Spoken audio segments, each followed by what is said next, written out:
Alright, here's another 5-ton carry Sentry running.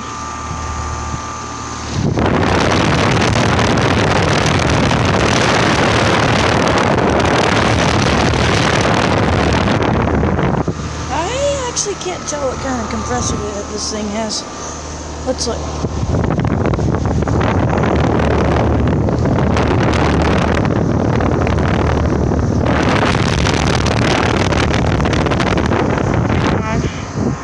Hang on, let me look.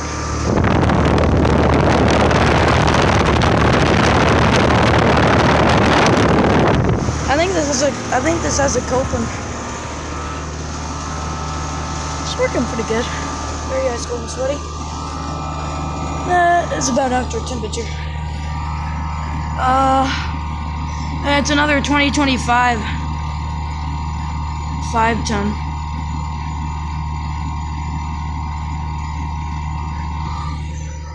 Yeah. Sorry if it's a little dark.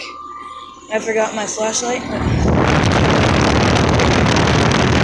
And yeah, broad ocean fan motor. I knew it would have one. Alright. Thank y'all for watching. Make sure to like, subscribe to my channel, and I'll see you on the next one. Over and out.